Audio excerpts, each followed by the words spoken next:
guys, it's Debbie. What's up? I am back with more true crimes of criminal minds. I am so glad to be back. I have missed y'all. I am so sorry for the break. I have been having some health issues, so I didn't mean to go a whole entire week. The whole schedule has been erratic lately, and I apologize, but I'm glad if you're back. I appreciate you, and I'm glad you're back. If you've never been to my channel before, here's what I do. I recap an episode of Criminal Minds, and then I tell you about either a case that was mentioned in the episode based on, or the episode was based on it, or it's a similar case. So this week, we are going to talk about Season 2, Episode 5, Aftermath. And the real true crime case is going to be about a gentleman named Kevin Coe. So, let's go ahead and get started.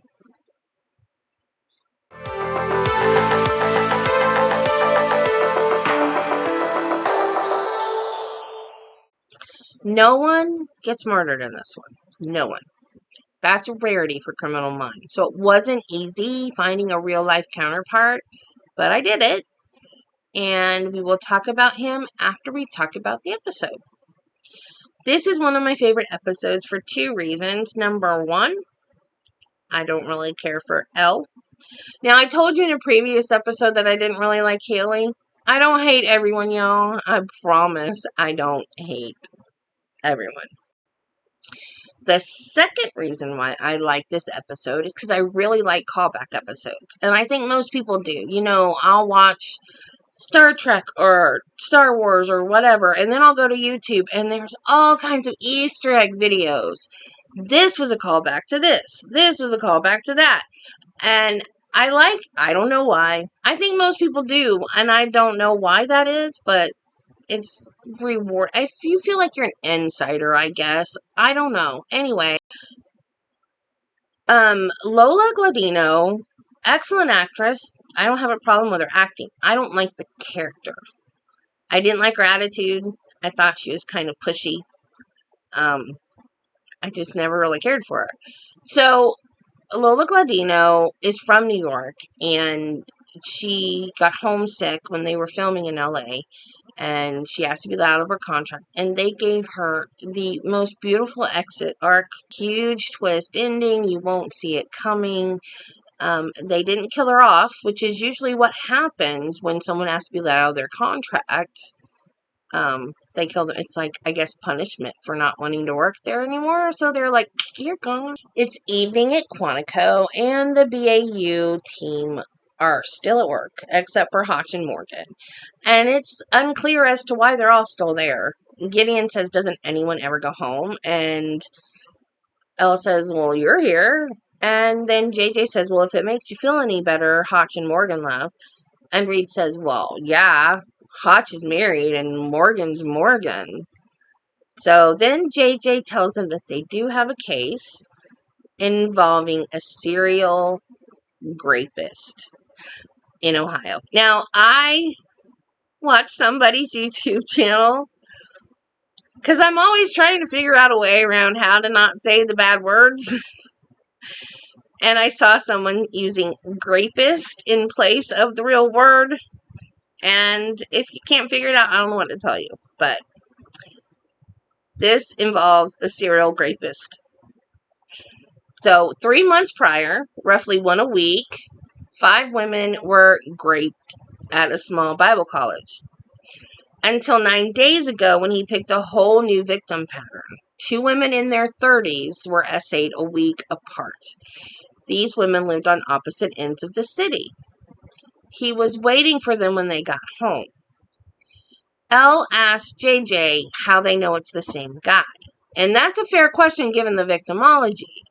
Because he went from students at a Bible college that either lived on campus or close to the campus. And then he went from late teens, early 20s up to women in their 30s. And they lived on opposite ends of the town. So that's a fair question. And JJ tells her he leaves voicemail messages for them. Is that not the creepiest thing ever. And I'm just so glad I'm not a single woman living alone, because the anxiety level would be.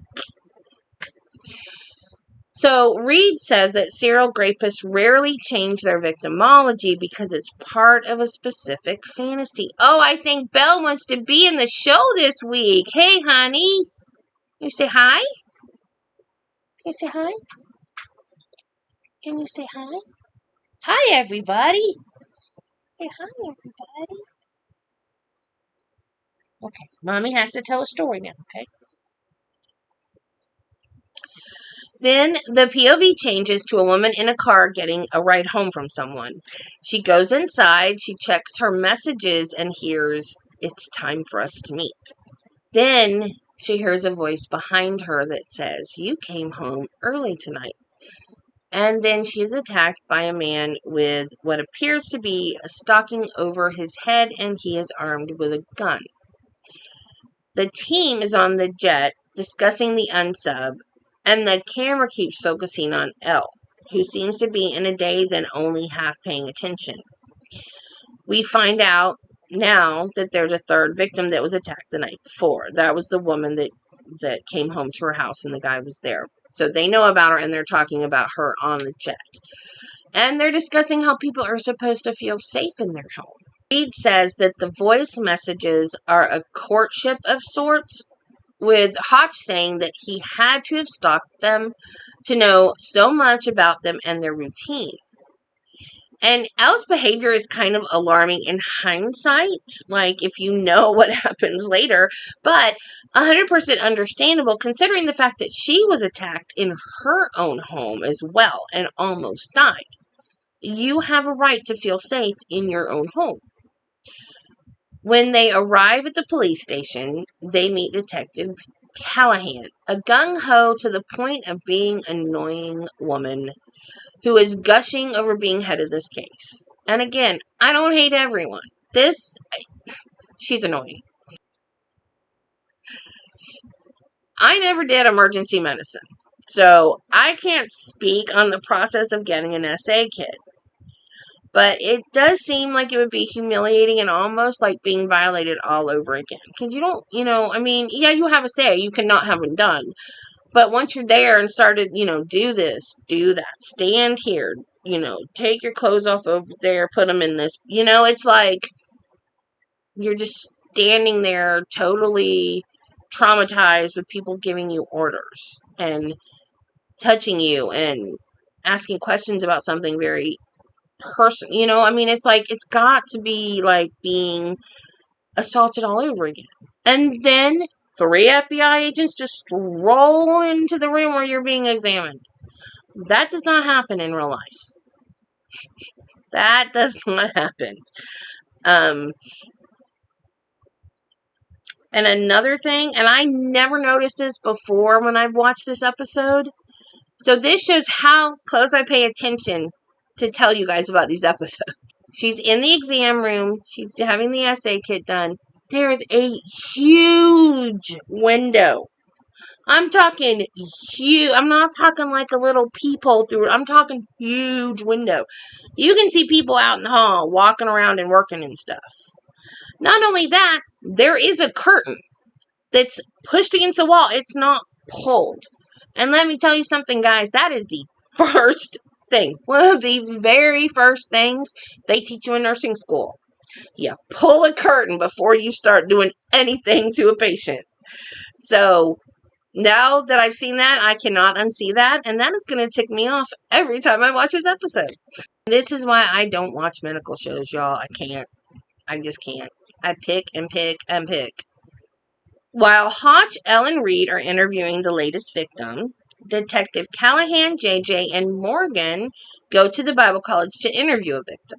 They find out in both cases that the unsub knew things about the victim that only the victim could know, or only the victim could have told someone.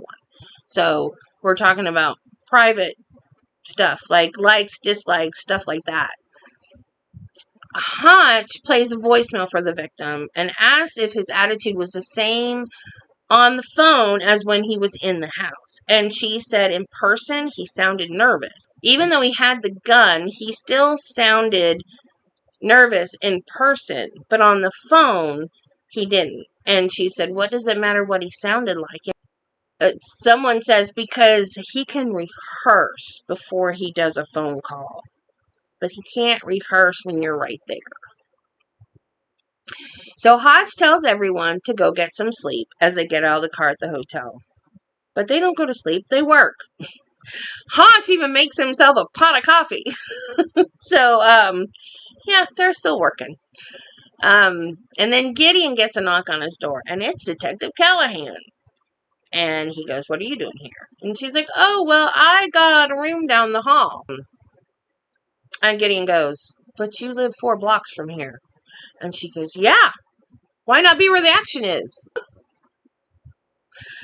Elle, on the other hand, is the only one not working. She's acting weird. Reed picks up on it. And although Reed is working, he starts pacing in his hotel room, and then he just bolts out the door because he's so worried about Elle, and he just wants to be her friend. So he goes to her hotel room.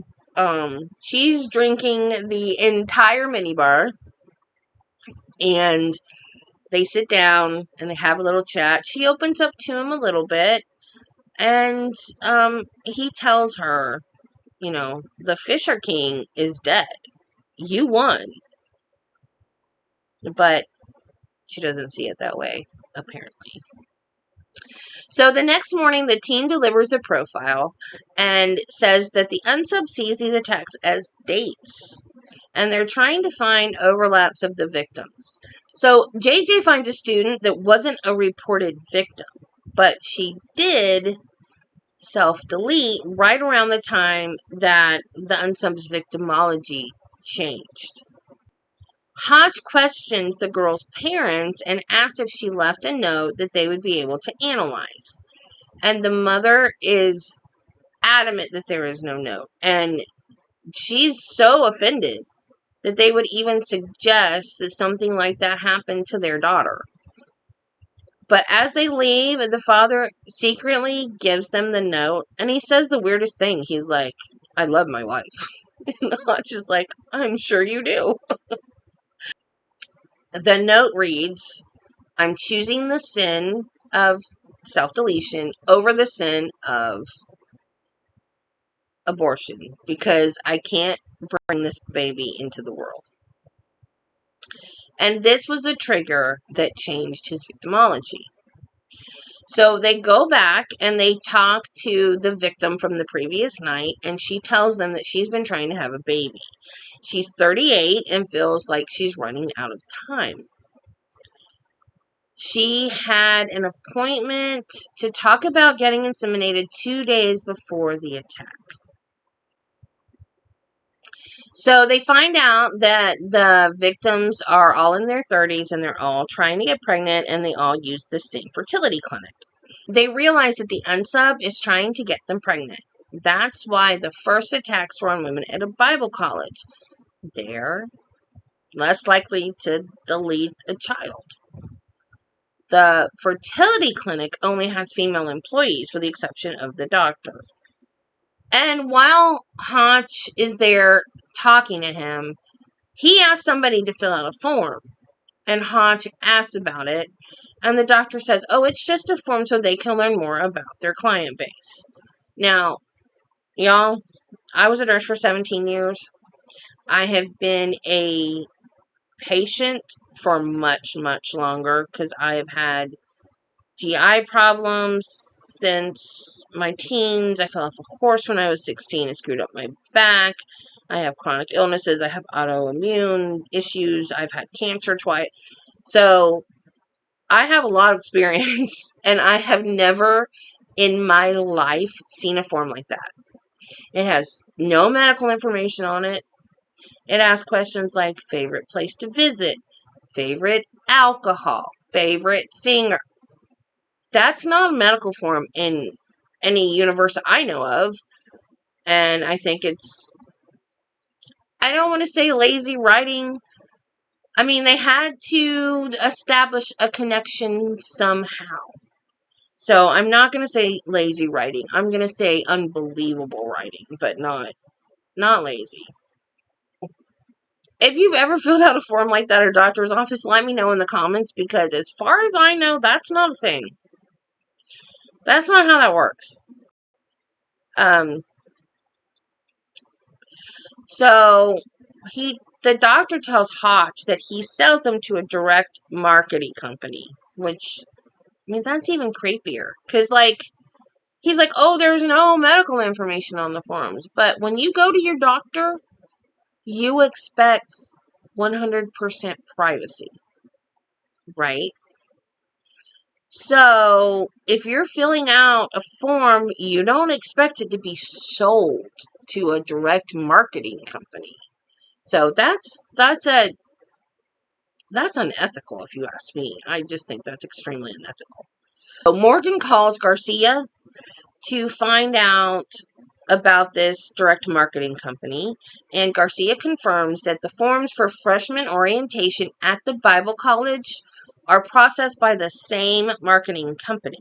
So the team heads to the office of First Hand Media to see if any of their employees fit the profile. The manager is reluctant to help, even though he clearly doesn't care about anyone else's privacy. Elle tells him that they can get a warrant, and so then he complies, and he gives them a large amount of paperwork. So they get the wall of paperwork to go through. And they happen to find who they believe could be a potential new victim.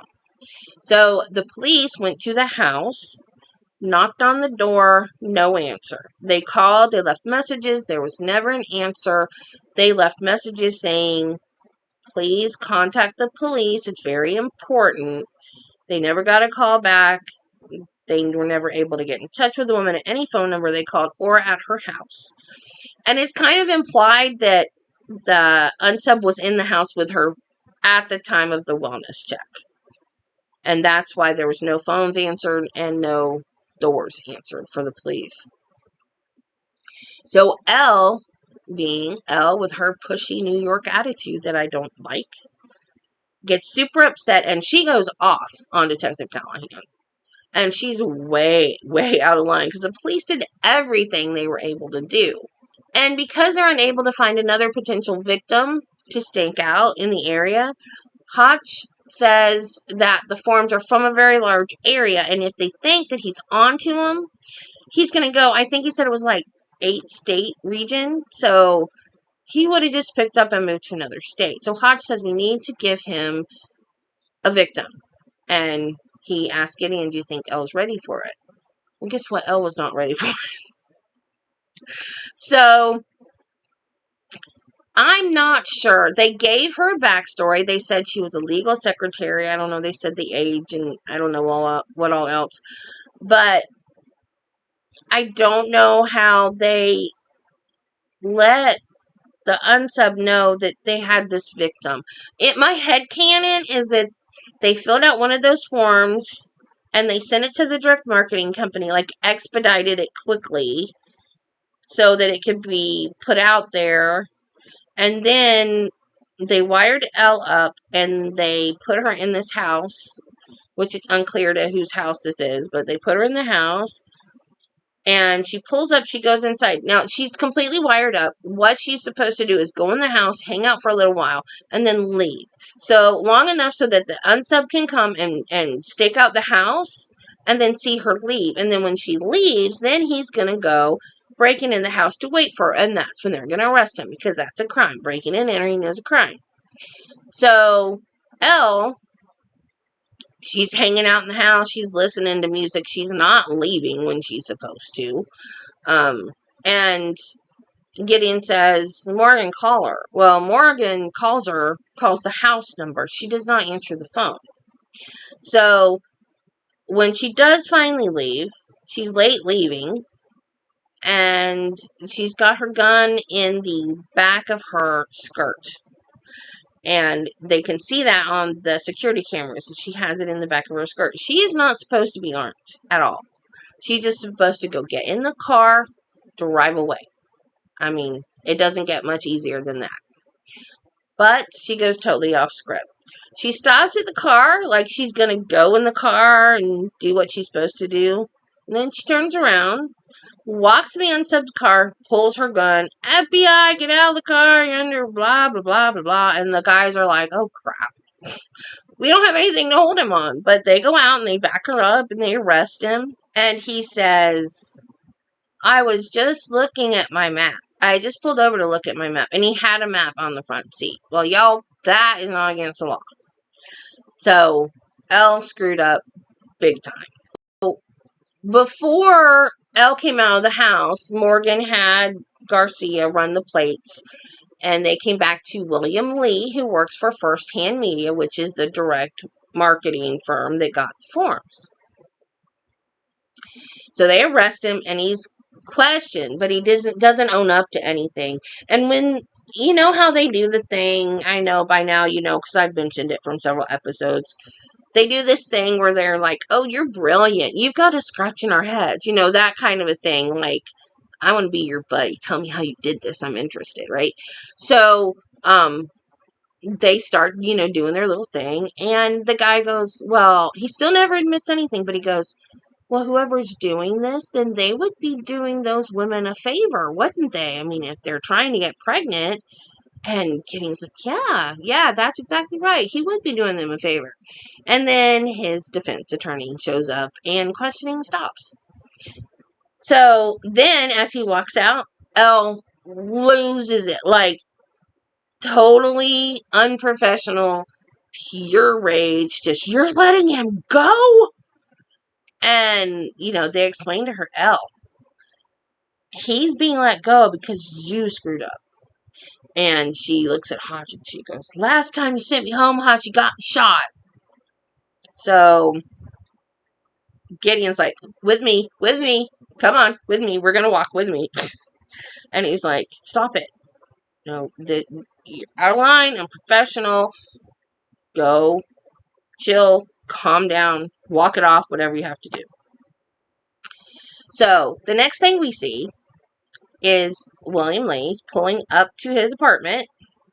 And as he gets out of the car, Elle stands up from where she is hiding behind a dumpster. And when she confronts him, he says, you let me go. And she said, I didn't let you do anything. And then he goes, you're very pretty. And she just loses it. And then he says, thank you. You've made a lot of women very happy. And then he turns around and walks off. And Elle says, hey, Lee. And he turns around and she shoots him. And then when the police get there, Elle says, oh, we were just talking and he pulled his weapon on me and I fired in self-defense. So, that's it. Self-defense. She gets her badge back the next day. All is good. Hodge, however, is a smart cookie and does not believe a word of it, which we will find out in the next episode. So now we're going to talk about the true crime case of Frederick Kevin Harlan Coe, South Hill rapist.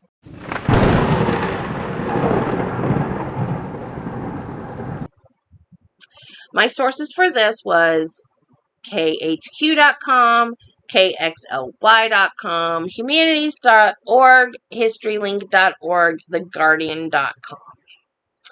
In Spokane, Washington, between the years of 78 and 81, numerous severely brutal essays with an extreme level of injury were carried out on lone female joggers and women at bus stops. What have I told y'all about bus stops, guys? Bus stops, bad. The police believed that there were several different serial rapists operating at the same time, but the similarities of the attacks pointed to a lone attacker. The media warned women not to be out alone at night and to be aware of their surroundings at all times. Dubbed the South Hill Rapist because he would cruise high drive on the South Hill in Spokane, Washington, he would shove his fist, covered with an oven mitt or a glove, into the victim's mouth to keep them from screaming. During the attack, he would ask them questions, tell them that he knew where they lived, and that if they went to the police, he would kill them. Frederick Harlan Coe was born on February 2nd, 1947. On July 31st, 1982, he legally changed his first name to Kevin. No one seems to know why he picked the name Kevin or why he didn't like his real first name, but he went by Kevin. He was the only child of Gordon and Ruth Coe, and some of the sources said that Ruth and her son had a strange relationship that was more like a boyfriend-girlfriend relationship than a mother and son relationship. Coe was an unsuccessful real estate agent and a former radio announcer. He thought of himself as a media man, and I did not know what that was, so I looked it up. It's like a newspaper man.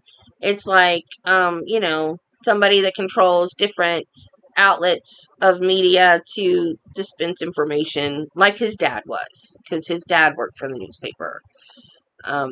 He thought he was a champion boxer and an author. He self-published a book called "'Cause After All, Politics is Dirty Business." And it's spelled C-U-Z. After all, politics is, bad grammar, dirty business, spelled B-I-Z-N-E-S-S. And from all accounts, this was an intelligent man. So I think he wrote the title that way on purpose. But it disturbs me. Between the misspelling and the bad grammar. He proclaimed himself to be one of our country's great new satirists. He was prone to grandiose statements about physical and sexual prowess. In 1981, a school custodian noticed a car with yellow cellophane on the license plate illegally parked in the school bus loading zone. A 51-year-old woman that was jogging at Hart Field across from the school was assaulted that day. The school custodian notified the police, and the car was traced to Gordon Coe, the managing editor of the Spokane Daily Chronicle. He was ruled out due to age, but his 34-year-old son, Kevin, had access to it. The police put a tracker on his car and discovered that he liked to stalk bus stops and jogging trails. Gordon Coe was in charge of a program at the Spokane Daily Chronicle to organize the retrieval of tips from the public about the attacker. In an editorial he wrote, "It is hoped that every man out jogging is not hounded off the streets because some reports have said that the attacker wore jogging clothes." Now, I'm not quite sure what that's supposed to mean, but to me it sounds like he's more concerned about the men out jogging than the women that are getting attacked. Like, is he saying that a woman might think you're the attacker and hurt you if you're out jogging? Or is he saying that you could get picked up as the unsub if you're wearing jogging clothes? I don't quite understand that statement. After his son's arrest, he would be forced to take a leave of absence, and he formally retired in 1981. When Kevin Coe's picture was shown to the woman from Hartfield, she said, "That's him." He was officially put on surveillance. He knew he was being followed and would elude the cops. During this time, he was also exposing himself to women while being surveilled. Like, he knew they were watching him. He didn't care. The police decided that it was in the community's best interest to just go ahead and arrest him. On March 10th, 1981, he was arrested for 6 of the attacks. Kevin pled not guilty and was given a $35,000 bond. After his arrest, there was a steady stream of victims that came in for a lineup, and he was identified as their attacker. It was thought that there were also numerous incidents of voyeurism, indecent exposure, indecent assault, and at least 43 rapes. One of the victims was a former KREM-TV and KING-TV meteorologist and a former KHQ-TV anchor, Shelley Monahan. She underwent hypnosis to see if she could identify her attacker, but it was unsuccessful. Although Kevin's parents had the money to hire an attorney for him, he had no money of his own. So he asked for a public defender, thinking that would give him more control over his own case. His defense was simply that it wasn't him, it was someone else. His lawyer suggested a plea bargain in order to be hospitalized rather than go to prison. He refused, saying, "I'm not a sexual psychopath and I'm not guilty." The trial was postponed several times, but it finally got underway on July 20th, 1981. It was tough to find an impartial jury. This was the biggest scandal in Spokane's history. A jury from Seattle was impaneled and brought to Spokane. The trial was presided over by Judge George Shields, and both of his parents took the stand on his behalf. There was a lot of evidence, but most of the evidence was circumstantial. His car was ticketed near the crime scenes, and his blood type matched the blood type found at the scene.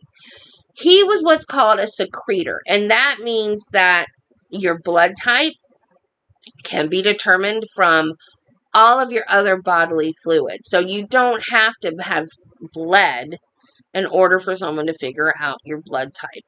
And there's a population that is a non-secretor. They do not have their blood type in their saliva and other bodily fluids, but secretors do. So they knew his blood type. An alibi for every attack. Now, his mother was eccentric, referred to him only as son, and she, of course, testified in his defense. Ruth was a 60-year-old, flamboyant, well-dressed woman in a black wig. And she said for every attack, he was either with them having a meal, he was at breakfast with them, or they had gone out to dinner somewhere. They formed, according to her, a type of citizen patrol. So that explained why the car had been seen at or near the crime scenes. She said son would jog and she would follow along behind him with the car. And they were unsuccessful, so they eventually gave up. So that was his alibi, that he and his mother was out trying to find the real attacker. Coe's ex-girlfriend testified against him, citing his suspicious behavior.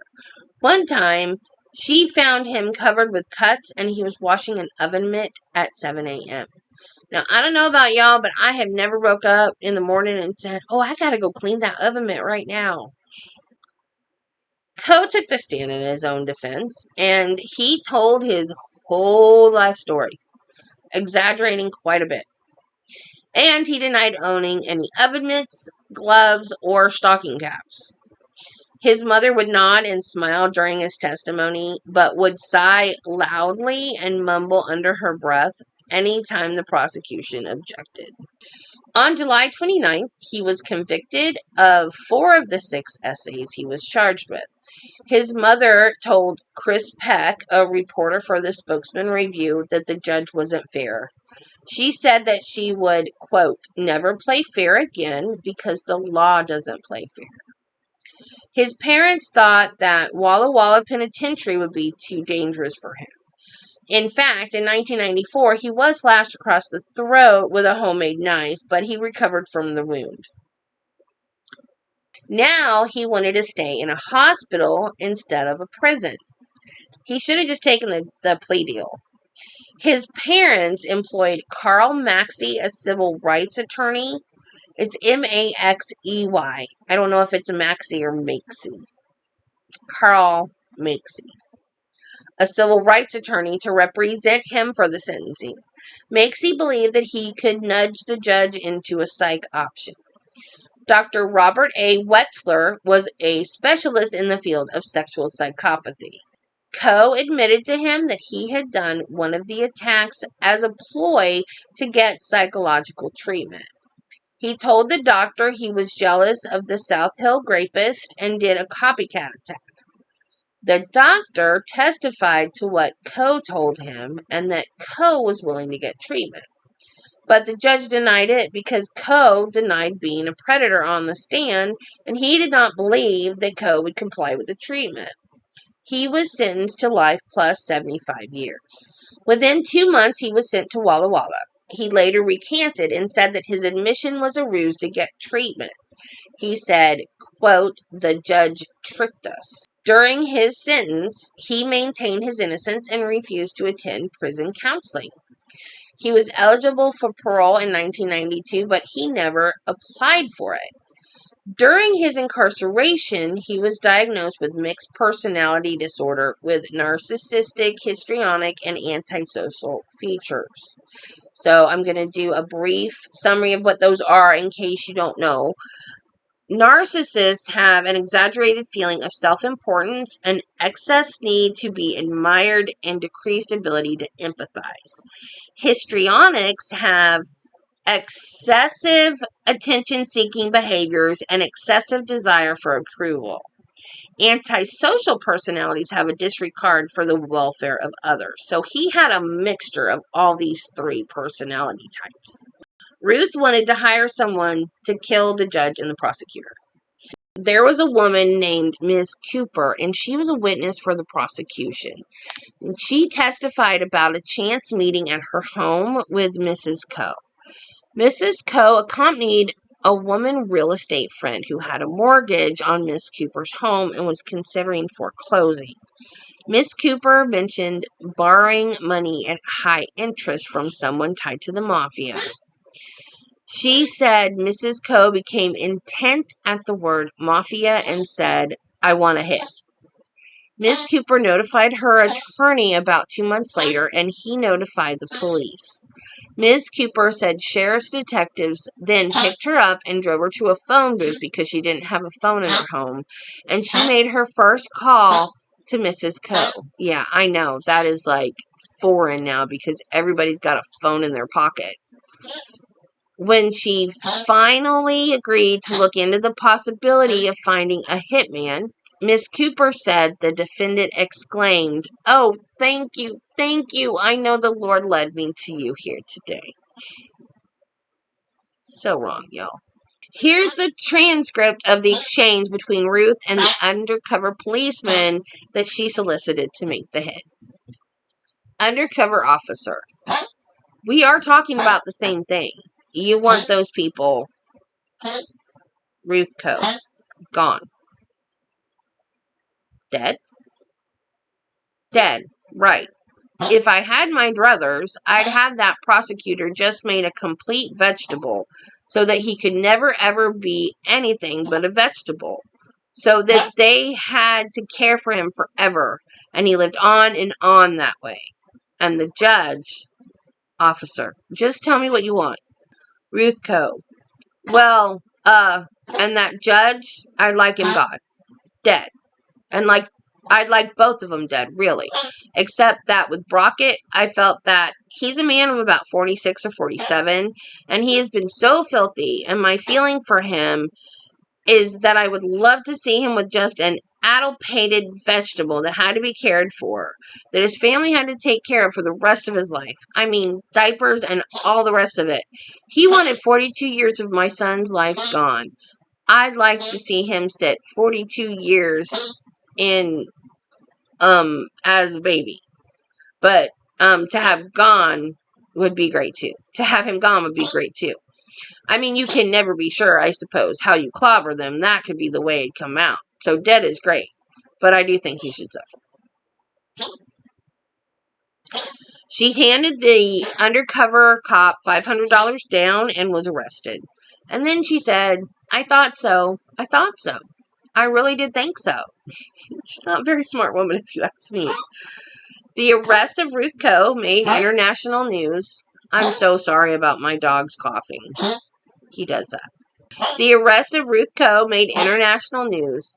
The front page of the Spokane Daily Chronicle, her husband's former newspaper, ran the headline, "Coe's mother faces death plot counts." She had a bench trial presided over by Judge Robert Bibbs. The trial started on May 17, 1982. The Spokesman Review reported that the trial was unlike any other trial. It was just like entertainment. Kind of like the Brooks trial was, huh? Man, I would have loved to see this trial. She was represented by Makesy, who used a psych defense. The psychiatrist testified that Ruth Coe saw horns growing out of the judge's head during sentencing. Her husband said that she was on prescription drugs and that she was full of chemicals. She was suicidal after the verdict.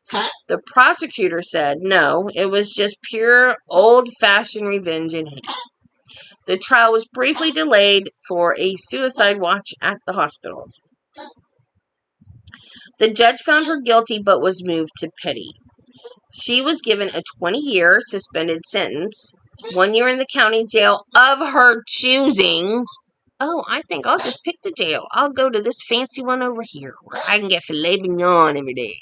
I don't think there's a jail like that exists, but of her own choosing. And 10 years probation.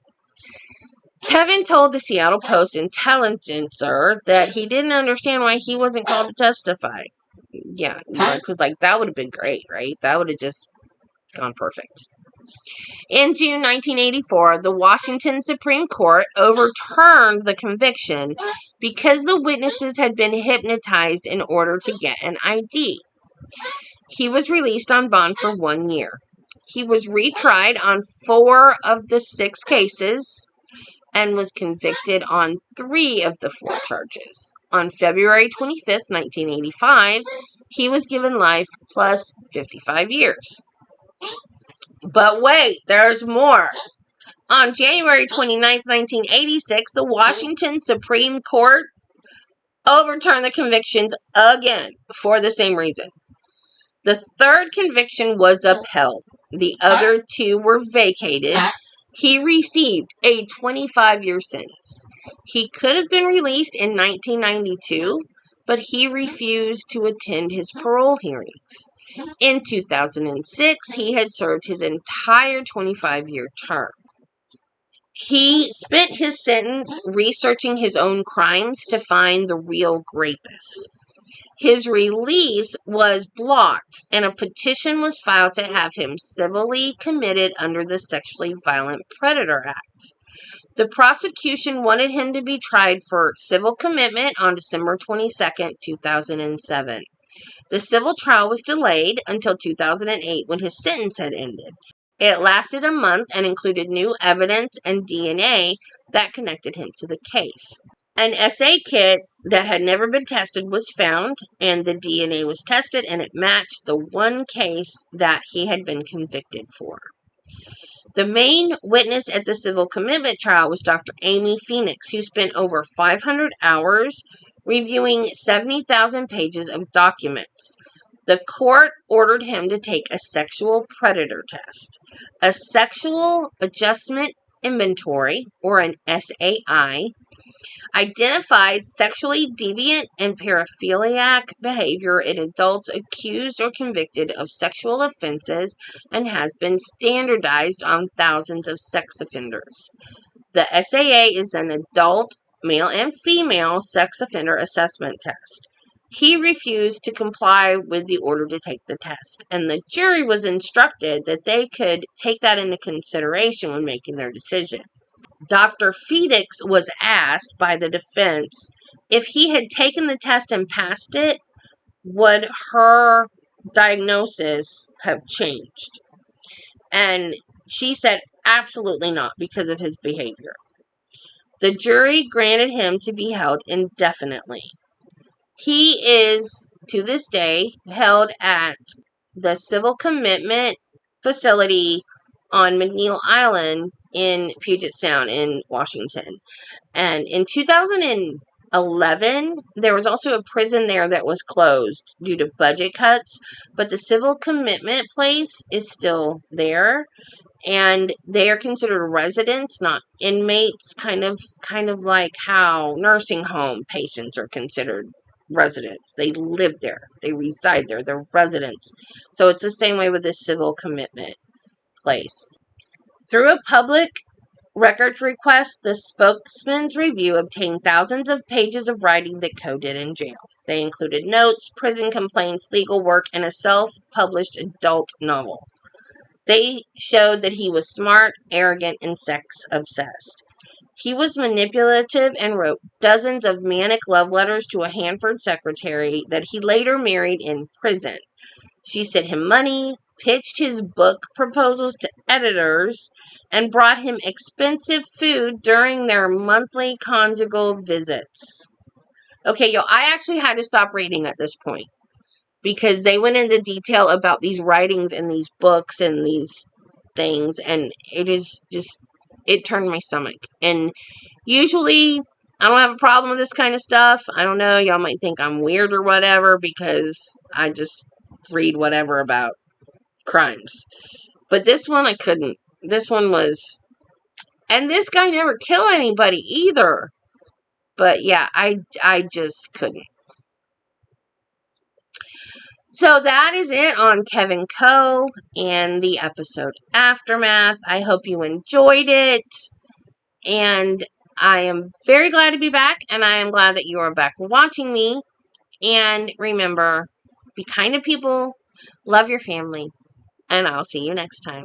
Bye. Have a great week. Don't forget to subscribe.